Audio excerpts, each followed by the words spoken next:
Chaque mois, je vous propose le résultat de mes investissements. L'objectif est de vous partager mon portefeuille, un portefeuille que vous pouvez reproduire si vous le souhaitez ou que vous pouvez adapter à vos besoins et dans lequel on apprend ensemble puisque je partage à la fois mes succès mais aussi et surtout mes erreurs et mes pertes. Bonjour et bienvenue sur la chaîne d'investissement. Aujourd'hui, je vais vous partager le résultat de mon mois de juin sur lequel j'ai gagné 800 € et 8 centimes exactement de revenus passifs. Avant de débuter, abonnez-vous, c'est le meilleur moyen de me soutenir dans ma transparence et de m'inciter à continuer à produire ces contenus qui me demandent un petit peu de me mettre à nu d'un point de vue investissement et qui me demandent un travail supplémentaire. Commençons avec les investissements de la société derrière Investissement Facile. Au mois de juin, il n'y a pas eu d'investissement supplémentaire, c'est-à-dire que j'ai toujours 25 000 € investis avec 18 000 € sur Clubfunding et 7 000 € sur Baltis. Et Clubfunding, qui est la seule à me rémunérer mensuellement, m'a produit des intérêts de 148 € et 28 centimes. Je ne compte pas continuer à investir massivement au travers de la société et par conséquent, les montants des revenus devraient se stabiliser peu à peu autour des 150 € par mois. Il y aura potentiellement des mois plus importants lorsque je me ferai rembourser un projet Baltis avec les intérêts. Passons maintenant à mes investissements personnels avec 651 € et 79 centimes. On va voir le crowdfunding immobilier avec un peu plus de 155 €, l'immobilier fractionné avec 266 € et enfin la bourse avec 226 € de dividendes. Commençons par mon portefeuille bourse et avant de vous parler des dividendes, je vais parler des mouvements qu'il y a eu de son portefeuille. Dans un premier temps, j'ai pris des bénéfices sur certaines valeurs américaines qui ont beaucoup monté dernièrement puisque par exemple sur Google et Amazon, j'ai vendu entre 15 et 25% de ma position selon la valeur parce que elles sont passées de 80 $ au plus bas à 120-125 $ au moment où j'ai revendu. Donc il y a eu une augmentation de 50% de ces valeurs-là. J'ai commencé à être surexposé et j'ai pris une partie de mon bénéfice. Sur la partie US, j'ai également vendu 33% de mes actions de Palantir. Palantir étant une société spécialisée dans l'IA. Avec la hype autour de l'IA qu'il y a depuis quelques semaines, l'action a fait x2. J'ai donc pris une partie de mes bénéfices. Sur mon portefeuille PEA, j'ai aussi vendu et acheté beaucoup d'actions. On va avoir le groupe LVMH sur lequel j'ai pris des bénéfices parce qu'aujourd'hui, j'estime que la valorisation est relativement haute. Il y a ensuite le groupe LDLC que j'ai vendu pour une toute autre raison puisque au contraire du groupe LVMH qui était plutôt en bonne forme, le groupe LDLC a beaucoup baissé et surtout les derniers résultats n'étaient pas terribles. J'ai ensuite vendu également toutes mes actions BNP Paribas pour investir dans Amundi.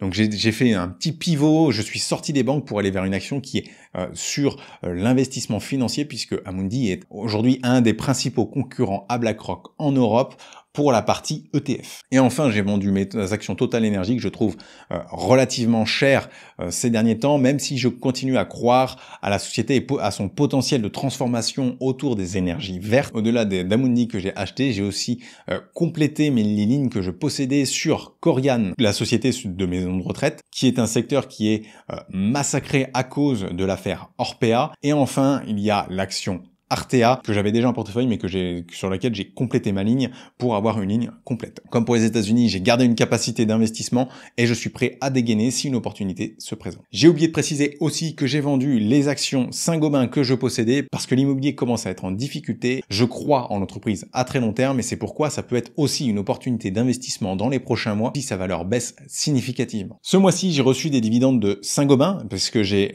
revendu après avoir touché le dividende, donc 170 € de Saint-Gobain. J'ai aussi reçu des dividendes de la part de Microsoft avec 17 $.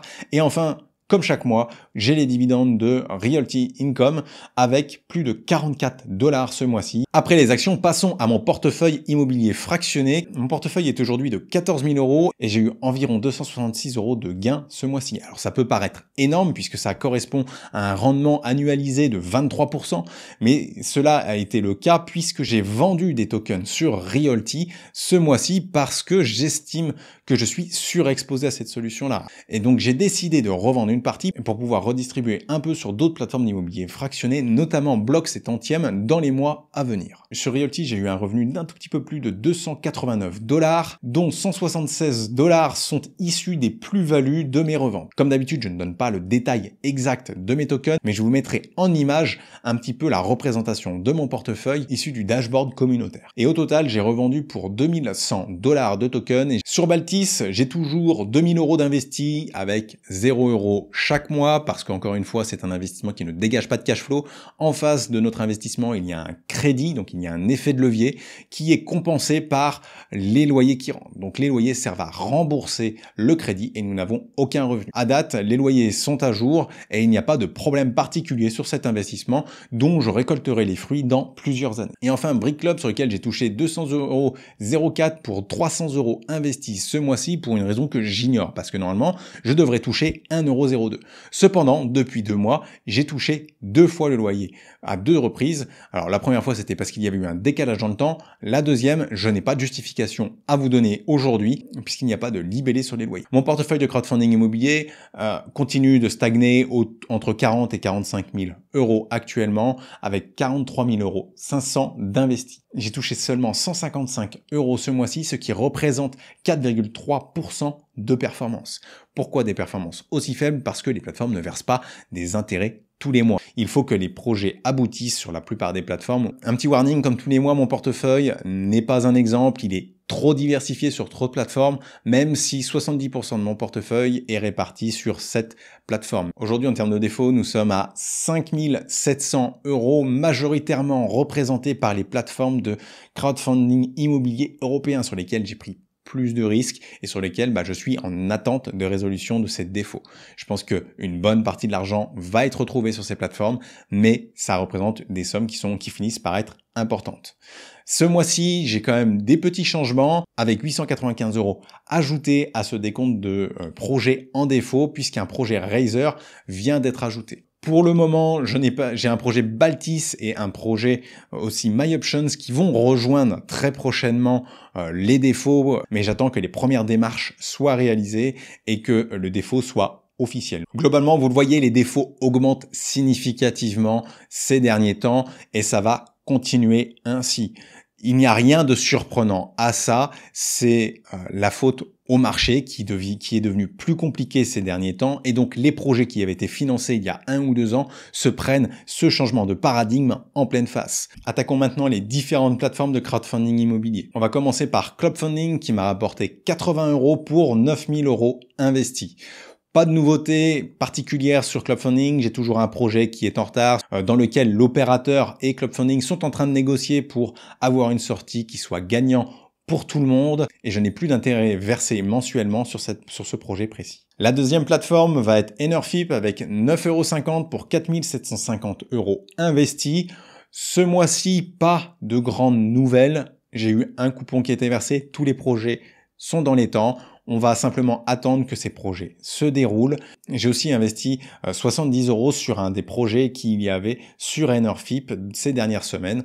C'était l'argent qui restait sur mon compte et qu'il fallait que j'investisse tout simplement. Vient ensuite la première brique avec 58 € d'intérêt pour 4 380 € environ d'investis. Sur la première brique, j'ai eu plusieurs remboursements ce mois-ci, dont un remboursement total et 2 remboursements partiels.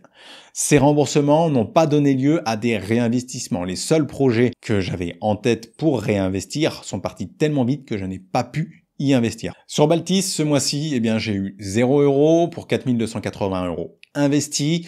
À savoir qu'on a un projet qui va passer en défaut. C'est le projet de la financière immobilière bordelaise, qui est une société qui est plus ou moins en défaut, donc il y a potentiellement des difficultés pour rembourser ce projet. D'ailleurs, l'opérateur n'a pas été très honnête puisqu'il s'est servi de la vente du projet pour aller rembourser une autre dette parce que nous n'avions pas d'hypothèque, donc pas le moyen d'obliger l'opérateur de nous rembourser après la vente du projet. Donc c'est un enseignement à tirer. Attention, si vous n'avez pas d'hypothèque, il est difficile d'obliger une personne à vous rembourser. Si elle trouve que l'argent peut être plus utile ailleurs, elle l'utilisera par ailleurs. Vient ensuite Fundimo avec 0 € pour un peu plus de 4 000 € investis. Fundimo, j'ai beaucoup de projets qui commencent à avoir des retards et malheureusement, j'ai un projet de plus qui va connaître un retard assez important visiblement puisque l'opérateur n'est pas arrivé au bout de son opération après la durée prévue du projet. Il y a encore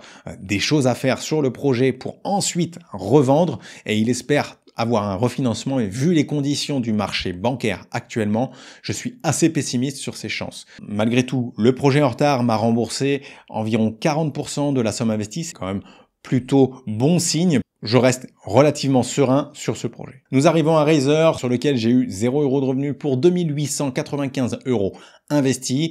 Et là, comme je vous l'ai expliqué, donc on a ce fameux projet Mirabel qui est passé vraiment en défaut, sur lequel on nous a remboursé, on a 2 hypothèques. On va attendre d'en savoir plus.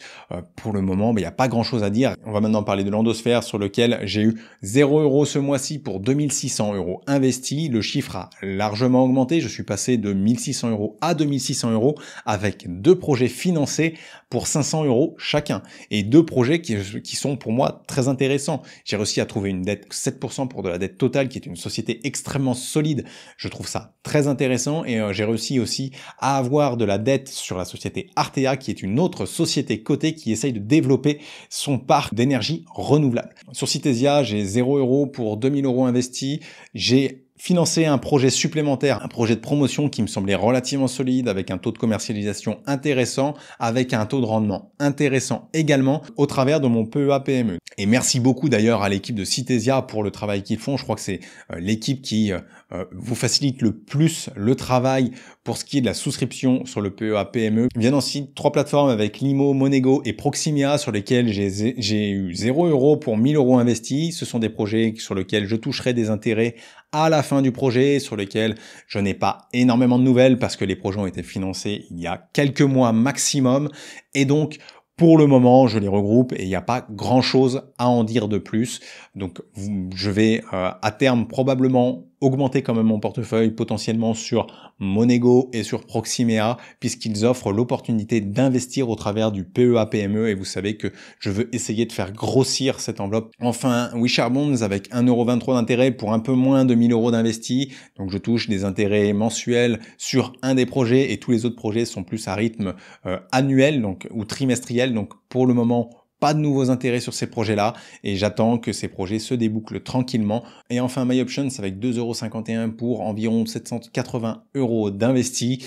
Pas grand-chose de nouveau à dire, hein. J'ai 2 projets qui continuent de rembourser sur les 5. Malheureusement, il y a des sociétés en difficulté parce que ce sont des sociétés plus classiques et non des sociétés immobilières, et donc j'ai quand même peu de chances de retrouver une très grosse partie de mes investissements. Bref, vous le voyez, au global, on a quand même un mois solide avec un tout petit peu plus de 800 € de revenus passifs pour moi et puis pour ma société Investissement Facile.